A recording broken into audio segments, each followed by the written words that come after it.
Chapter 29. I was still sleeping when my PCD rang the next morning. Rolling toward the sound, I reached blindly for the table beside the bed where I'd left the device. I found the small electronic, and without bothering to open my eyes, I accepted the call and lifted it to my ear. Hello. My voice was slightly slurred. Nickie Daniels? Asked a man's voice. The voice was familiar, but I didn't place it. Yes. I opened my eyes to find the curtains pulled closed, and the room shrouded in shadows despite the bright light that leaked around the edges. This is Reese Donovan. Oh. Now I knew why the voice sounded so familiar. What can I do for you, Reese? He exhaled sharply before speaking. I want to do it, I want to try. He spoke quickly as if afraid he'd change his mind if he took too long. All right. I thought quickly. When's a good time for you? Any time after tomorrow, he said. I've got tours today and tomorrow, but after that I'm clear for a week. All right. I need to get a hold of the Aniquitos and work out when and where, then I'll call you back. That's fine. He sounded relieved. If I don't pick up, leave a message. I don't always get a good signal on the boat.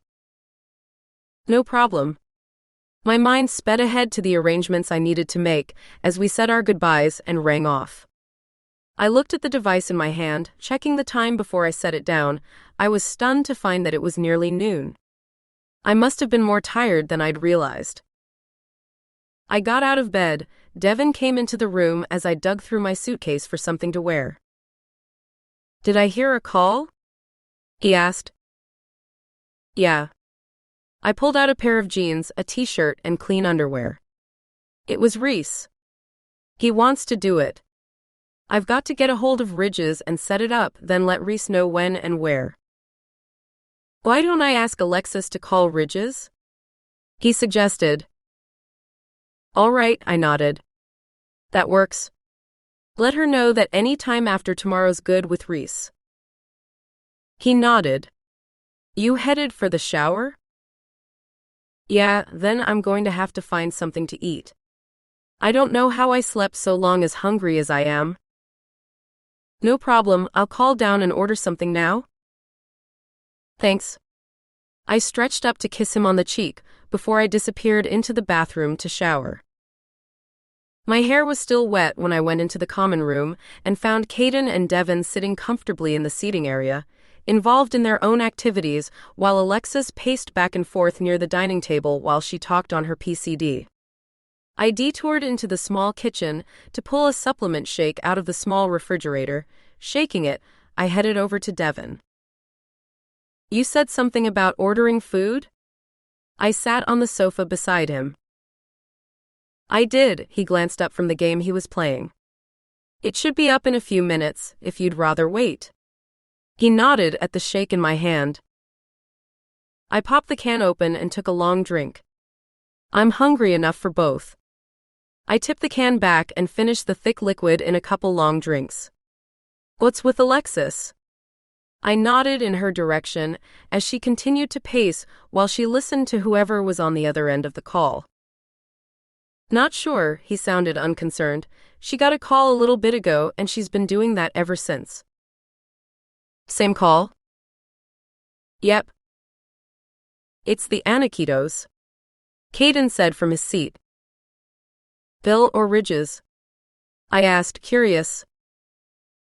Ours. It was his ringtone. He never looked up from what he was doing. Oh. I didn't know what else to say. I sat considering what to do before getting up to throw away the empty can. Restless, I went back into the bedroom and brushed out my nearly dry hair. Trying to stay busy until the food arrived, I straightened up the room, stuffing my dirty clothes into a laundry bag from the closet while I was at it. I was nearly finished picking up when I caught the scent of food. I quickly finished and went to eat. I found that room service had arrived, and the waiter had laid it all out on platters on the large table. I started opening covers, finding that Devon had ordered a large meal, several burgers, a huge order of fries for us all, milkshakes, and something that looked like a large chocolate cake for dessert. I grabbed a plate and started helping myself to food as Alexis came through the door from her bedroom. "Good morning." She greeted me brightly. "Or is it afternoon?" "I've been up for a while, but you were busy." I smiled back. "I saw you, but I was on the phone with Bill." "Did he have anything of interest to say?" I asked, aware that they may have been discussing something she couldn't tell us. "Let's sit down to eat, and I'll tell everyone what he said." Devon came back from walking out the room service waiter and started fixing himself a plate. Caden laid down the device that had held his attention since I first came into the room and joined us. Alexis waited until we'd all fixed our own plates before beginning. "I think you're all aware that that was Bill I was talking to." She started, glancing around the table at the rest of us. "He was able to get a hold of the relatives that Brandon was supposed to go stay with. He's learned that Brandon was there, but only briefly. From what we can tell, Brandon showed up, spent a few days, and disappeared. He led them to believe that he was just there for a visit and was on his way somewhere. His parents haven't heard from him since he left his aunt's place in California." "How long's he been gone?" Devon asked. "At least 3 weeks," she said. "Well, if he's behind the attack, then he's talking to someone," Caden reasoned. "I agree, but the hard part is figuring out who he's talking to and where he is now. There has to be some way to track him," Devon said. "If we could access bank records or trace his PCD, we could find him, but we don't have anyone in the pack with access to that kind of thing." I'd been following the conversation while I ate, listening without adding anything. "I have someone who can access it. It probably won't be legal, but we're not looking for a court conviction." Alexis and Caden both turned and looked at me expectantly. "I'm not sure if he'll do it, but if I explain it to him, Rain may help us out. Do a little research with his police access. It can't hurt to try, but you know you can't tell him about us," Caden said. I shook my head. "I don't have to, he already knows." Caden's eyes got large and his jaw dropped. "Your brother, the cop, knows about the kitsune? Does Bill know about this?" "Of course he does. I told him as soon as I found out. I didn't tell Rain. He knew about us before, I just gave him more information. Don't worry, Bill's given me permission to tell Rain anything I feel a need to. Rain has secrets of his own. His position is that he wouldn't want anyone to tell his secret, so he'll help keep ours as far as he can." Caden looked unhappy. "I guess I can see that, but I don't know if I like it." Anyway, I redirected the conversation back to the original topic. "I'll call Rain after we eat and see what he is willing to do for us." "That would be great," Alexis said. We ate quietly for a few minutes before I remembered Reese. "Did you get a hold of Ridges about scheduling a time and place to shift Reese?" I asked. "I called and left a message. I'm still waiting for a call back. I'll let you know as soon as I have something." "All right," I nodded. "That works." After we'd finished eating, I helped clean up the mess before going back into the bedroom and dialing my brother. "Hey, how are things going up north?" He answered the call. "You ready to come home yet?" "Hey Sunshine, how are you?" I reverted back to a childhood nickname that I knew irritated him. Rain growled on the other end of the line. "You've got to be in some kind of mood to go back to that. What's up?" "We've run into a bit of trouble and I need some help, but you might not want to give it." "What kind of trouble?" "Don't you want to know what I need?" "Not until I know how much trouble you're in. Do you need me to come bail you out?" I laughed. "No, not that kind of trouble." I took a deep breath and let it out in a rush. It would be best to just say it, to get it over with. Rain wasn't going to be happy. Someone tried to kidnap me. Since you're calling, I assume they didn't succeed. His voice was concerned but calm. They succeeded, but I escaped. Where was Devon for all this? I thought he was there to protect you. He is. He was sleeping. Alexis and I left the hotel together. We were walking down the street to the coffee shop. It's less than a block away. We didn't think there would be a problem. I knew I was justifying our actions, and I stopped. He was quiet for a moment. So they managed to overpower the both of you. I assume since you said you were kidnapped and not that you both were, that only you were taken? They drugged us both, shot us with darts filled with ketamine. Then all they had to do was pick me up and put me in the van. They just left Alexis laying there. The guys found her still laying on the sidewalk when they got to her minutes later. I assume the cops are on this? I cringed, not looking forward to this part. Yes and no. I heard him sigh on the other end of the line. Tell me. I recounted the entire episode, leaving almost nothing out. If anyone could handle it, Rain could. Besides, if he later found something out that I hadn't told him, there'd be hell to pay. But you're all right now? His voice shook with anger. I'm fine now. I heal fast, you know that. I tried to calm him. I do. I heard him take a deep breath and let it out slowly. When he spoke again, he was calmer, more controlled. What is it you need from me? The local pack has a detective on SPD. He's in charge of the investigation. So you went to the cops? No. Honestly, it never occurred to me. When it happened, I was too sick to think about much of anything. Alexis contacted the local Aniquitos. When the detective was assigned a case where he scented Kitsune, he went to the Aniquitos as well. That's who put us in touch. So I have an idea of exactly how much the police know.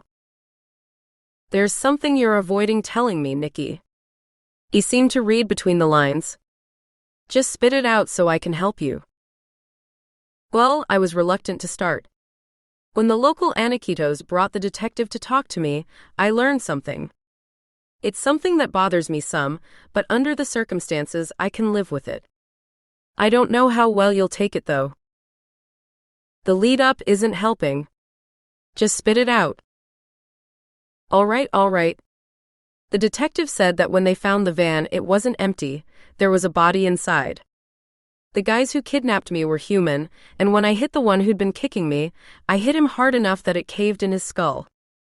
I killed him. I realized that I had tears running down my face and wiped them away with one hand. The line went quiet, absolutely silent, and after several seconds I had to ask, "Are you still there?" "Yeah, I'm here, I was just thinking." He took a deep breath and let it out slowly. "Did you admit to doing it?" "Yeah, of course. I couldn't lie about that." Tears continued to streak down my face, though they seemed to have slowed some. "Crap, I'll look around, see if we can find you a good attorney up there." "Rain, you don't need to do that." "But we have to prove it was self-defense." "No, we don't. The detective said there was nothing in the van to lead them to me. The only reason he knew there was a kitsune involved was scent, and he's the only one who would have picked that up." "He's not turning you in?" "No." I heard him sigh on the other end of the line. I can't say I'm not glad, though part of me isn't. It's a case that will never be solved. I waited, I knew he wasn't finished. "If they're not going to turn you in, what do you need?" I told him about our theory that Brandon was behind it, and how it was only supported by them taking me and leaving Alexis. Bill's looked into where Brandon's supposed to be, but he's not there. He told the family he was supposed to stay with that he was just visiting and he's disappeared. That's not good. That's where you come in. What is it you want from me exactly? He sounded resigned, as if he knew I was going to ask him for something he wouldn't want to do. I was hoping you could use some of the resources you have access to, as a police officer, to help us find Brandon. He's got to be in contact with someone there to know where to find me, and he's got to be getting money from somewhere. You know I'm not supposed to do that. I know, and I'll understand if you won't do it. But I have to ask. I have to at least try. I'm not sure if I'll be able to help, he said. But I'll look into it, see what I can find. Thanks, that's all I can ask. Do you want to tell me how badly you were hurt during all this? Not really. I hedged. Do I need to call Devon to get the truth? I wish you wouldn't, but I'm still not going to tell you. Most of my injuries were self-inflicted, from escaping anyway. That doesn't help much. I know, but I'm almost healed anyway. I'm not happy about this. I'm sorry, I'm fine, really I am. But we need to find Brandon and determine if he's behind these guys. They're investigating from this end, but we've really got to find Brandon. All right. I don't like it, but I'll see what I can do. Thanks. It means a lot to me. I'm willing to do a lot to keep you from getting hurt again. I know. I didn't know what else to say. I'll get on this. I'll get a hold of you if and when I find anything. I spent a few minutes talking to my brother, catching up on family news and hometown gossip, before we rang off with the promise to call if either of us found out anything more. I sat down my PCD and was standing to go wash my face when Devon came into the bedroom. How's it go? He cut himself off when he got a good look at my face. What's wrong? He wrapped his arms gently around me, instantly concerned by the tear streaks running down my face. Why are you crying? I shook my head but didn't push his arms away. It's nothing. I just got a little emotional talking to Rain. Did he say something that hurt your feelings? He rubbed one hand up and down my back in a soothing motion. No. I laid my head on his shoulder. I just had to tell him what's happened up here to get him to look for Brandon for us. You told him about being taken, he said, suddenly understanding. I nodded against his shoulder, and his arms tightened around me. Is he going to tell the rest of your family? I picked my head up and stared at his face, shocked. Oh God. It never occurred to me to tell him not to. I knew if my parents found out, they would be upset, and that was the last thing I wanted. Relax. He soothed me by running his hands over my face and pulling me back against him. Go wash your face and then talk to Alexis for a few minutes. I'll call Rain and make sure he doesn't tell your family. My knees went weak as relief flooded through me. I stayed in his arms for a few more seconds, until I was sure my legs would hold me before pulling away. All right. I nodded. I'll do that. I went into the bathroom and closed the door, not wanting to overhear Devon as he talked to my brother. When I finished in the bathroom, I quickly slipped through the bedroom and out into the main room. Alexis was sitting on the sofa, and Caden was nowhere in sight. Since we had decided that no one goes anywhere alone, I assumed he was in the other half of the suite. Have you heard anything from Ridges yet? I sat in one of the chairs near her. Her attention was focused on the PCD in her hand. She looked up briefly before looking back down at the device and touching the screen a few times before setting it aside. Not yet. She turned to face me. What did your brother say? He's not real happy about it, but he'll see what he can do to find Brandon for me. Good, hopefully it will help us find him and determine if he's behind this. I took a deep breath and looked across the room. I was avoiding meeting Alexis's eyes. I knew she would see too much. I hope so too. You don't want to believe that your friend could do something like this, do you? I shook my head slowly. The Brandon I knew never would have done this, but he's done a lot of things that Brandon would never have done. I'm afraid that the Brandon I thought I knew either never existed or doesn't exist anymore. I turned back to her, meeting her direct look. And if he's behind this, then I've killed because of him. That's something I will never forgive him for. She was quiet a moment. Do you want to talk about it? She asked softly. No, not really. I shook my head, looking away again. I had to tell Rain what happened in order to get him agree to look for Brandon. I forgot to tell him not to tell the rest of my family I'd been hurt. Devon called him back, that's what he's doing now.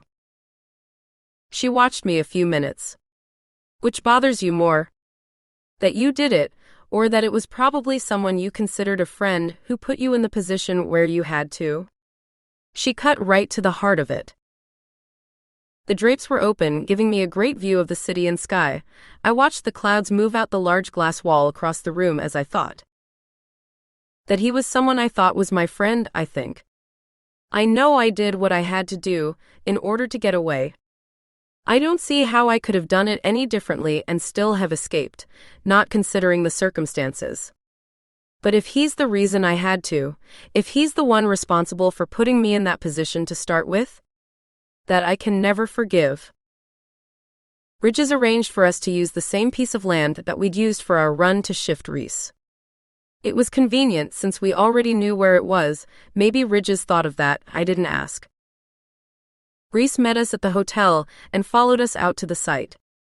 We arrived about 15 minutes early and found the place empty.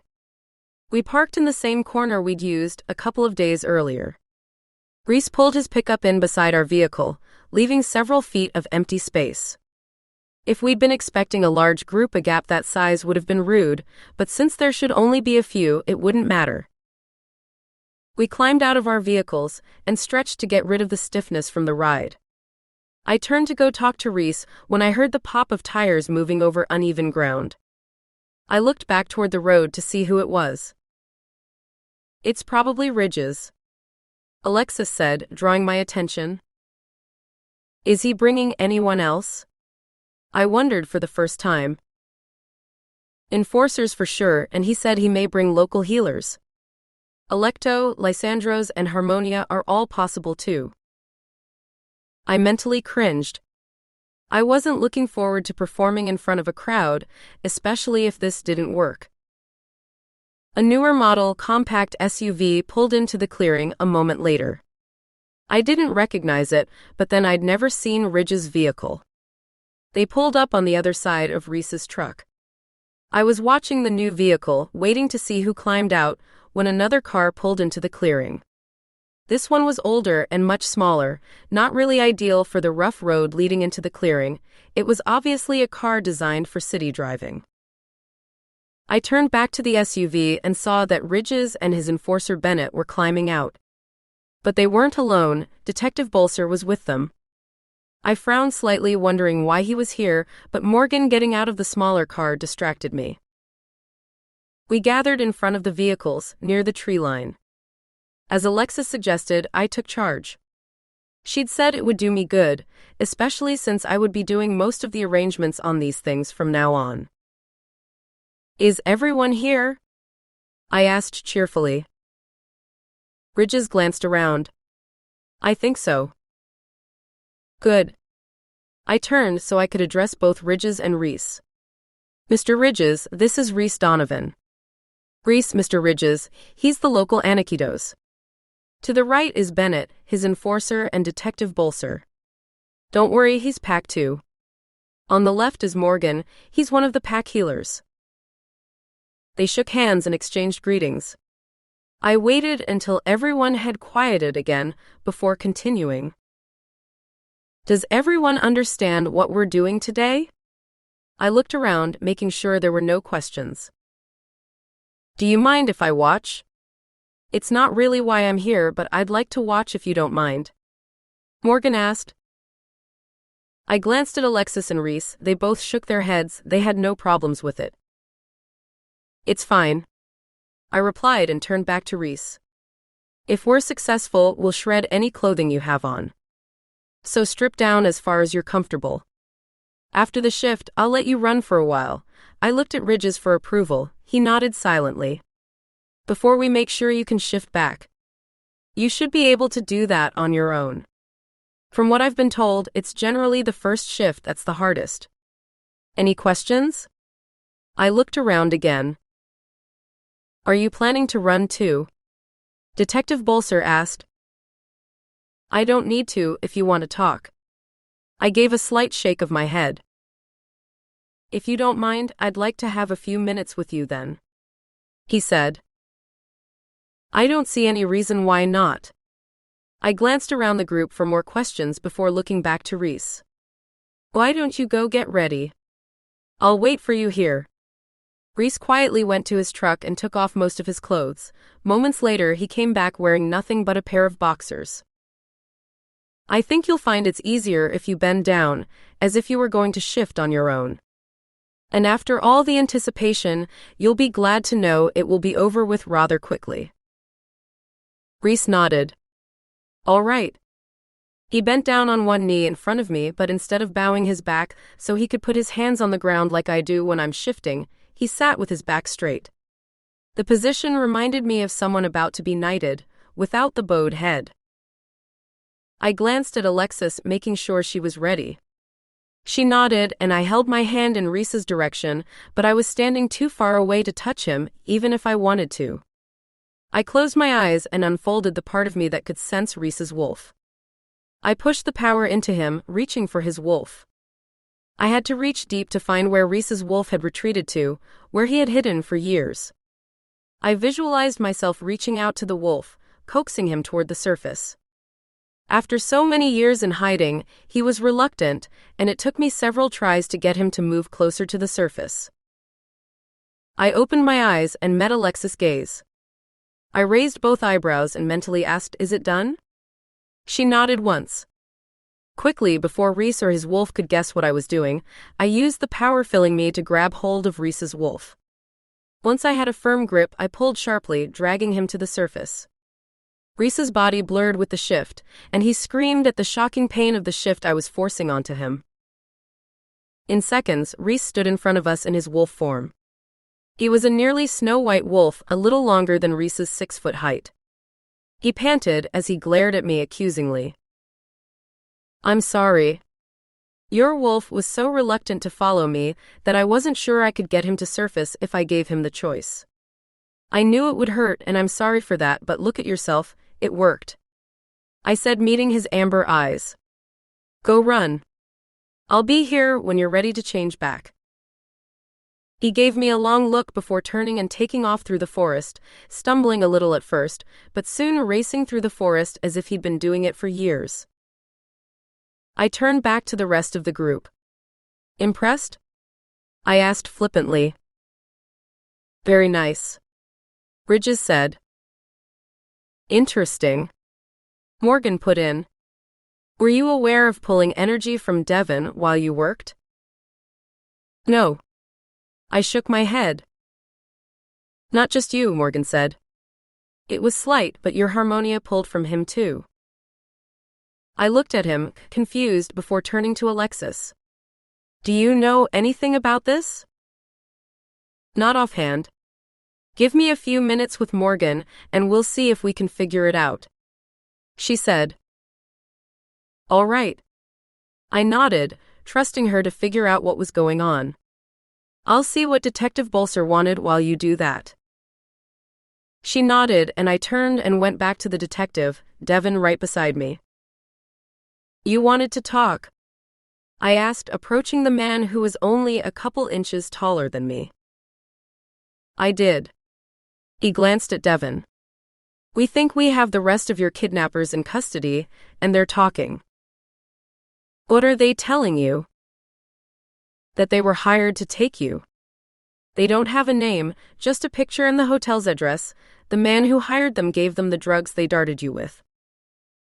Do you have a description of the guy who hired them? I can do you one better than that. One of them sat with a sketch artist. Can I see if I recognize him? Sure. He pulled his PCD from a jacket pocket and tapped the screen a few times before turning it. Do you know him? I made a face and glanced at Devon with an unhappy look. Reaching back into the hip pocket of my jeans, I pulled out my own PCD and navigated through some old pictures. When I found the one of Brandon from not long before I first shifted, I turned it to face the detective. I don't know, you tell me. He turned his own device so that he could compare the two pictures. Looks like the same guy to me. Who is it? His name is Brandon Stone. I grew up with him. He was my best friend for years. He changed after I shifted. I take it he's Kitsune? He didn't sound happy. I nodded. He started causing trouble for me and Devon.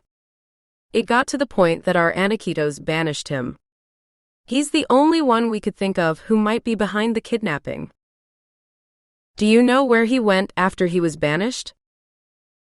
I shook my head. Not exactly. Alexis said our Anikitos checked into it. He was supposed to go stay with some family in California.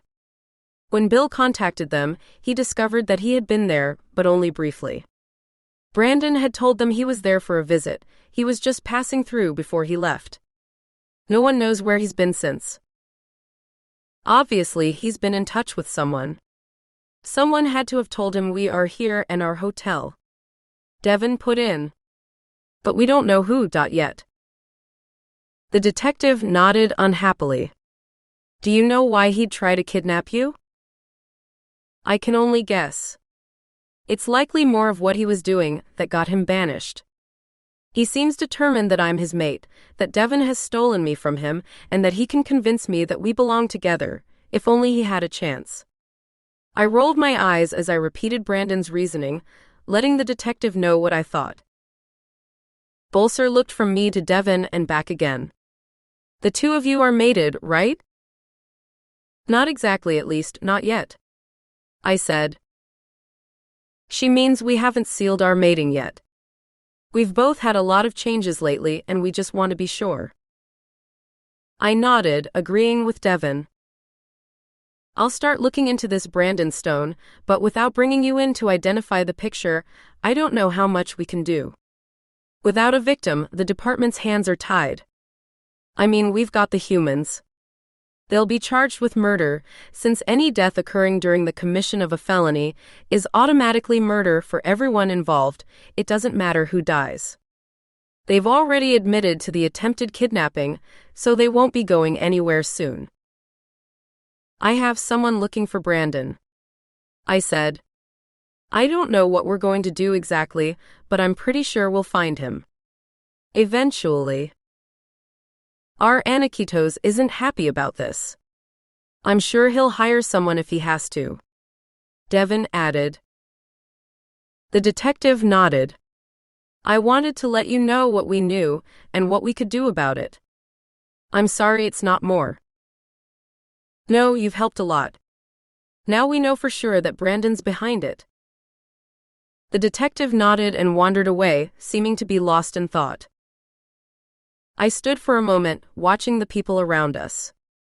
Detective Bolser had gone back to Ridges and seemed to be filling him in, while Bennett stood nearby seeming oblivious to whatever was being said as he watched everyone and everything for any threat to his Anikitos. Alexis and Morgan were still deep in conversation, Caden hovering nearby. His attention seemed to alternate between the conversation and protecting our harmonia. I took a deep breath and let it out in a sigh. On the bright side, it worked. Devon said, still standing next to me. Reese can shift now. I nodded, distracted. My mind was still spinning from the knowledge that it was Brandon behind my abduction. I couldn't even claim reasonable doubt anymore. Alexis turned away from Morgan and headed in my direction. I shook my head hard and pulled myself together in order to find out what she and Morgan had determined. Hey. She smiled as she approached. I think we might have figured it out. So what is going on? I asked. I need to ask some questions before I know for sure. All right. She turned to Devon, still standing beside me. Have you ever had any training in shielding? No, there's never been a need. Devon shook his head. Do you feel anything when someone's pulling energy from you? Not that I know of. I noticed it when Nickie was hurt, and I spent so much time in contact with her. I felt kind of drained, but I figured it was normal. Did you notice when I pulled off you a little bit ago? He shook his head again. No, not at all. What talents have you noticed since your first shift? Only that now I sense when people are lying. I don't know how, it's just a feeling, but it hasn't been wrong yet. Alexis nodded. I'd like to have you try something, if you don't mind. Sure. As long as it's not something crazy, I don't mind. Alexis turned around and raised her voice slightly so that everyone in the clearing could hear her. Is there anyone here not shielding in some way? Detective Bolser spoke up. I'm not. Why? Will you come over here for a second? I'd like to try something. Morgan, will you come too? She turned back to Devon and me. She held a hand out to one side. Caden, can I borrow your knife? Without a word, he dug into his pocket, pulled out a small folding knife, and dropped it into her waiting hand.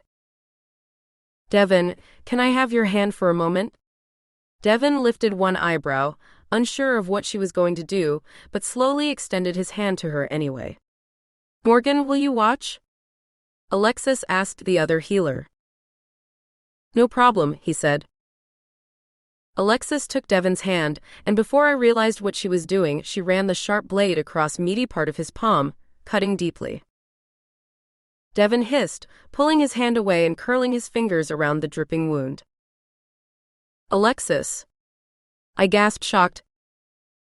Wordlessly, Caden handed Devon a handkerchief, and Devon wrapped the square of cloth around his hand tightly to help stop the bleeding. What was the purpose behind that? Devon asked calmly, his hand fisted around the cloth. Morgan? She asked, barely glancing in his direction. He nodded sharply, silently confirming whatever she was asking. It was a test, she said to Devon. A test of what? One that would confirm or deny what I suspected. Devon lifted one brow at her, questioningly. She turned to Detective Bolser. Do you feel anything? He made an unhappy face, thinking for just a moment before shaking his head. No. Alexis turned back to Devon. You have the talent to lend and borrow energy. She sounded certain. And that means? Devon wanted to know. That means that you feeding Nickie energy while she healed wasn't something gone odd with your mating, it was just one of your talents. It never occurred to me until Morgan said I pulled energy from you. Then why this? He lifted the still-fisted hand she'd cut. To see if it went both ways. I didn't get it, and it must have shown on my face because she explained. We needed to find out if you could borrow someone else's energy, or if you were limited to just loaning it. And by cutting his hand, I prompted. By cutting him, I created a reason for his body to need more energy. I brought Detective Bolser close so that he would have a source easy to borrow from. She smiled at the man she'd set up to lose energy. So we could see it more easily. So I've been giving and taking other people's energy? Devon sounded dismayed. Alexis nodded slowly. The upside is that for the most part it has been on a very low level, not even enough to notice, like the detective said. What am I going to have to do to stop stealing other people's energy? Learn to shield.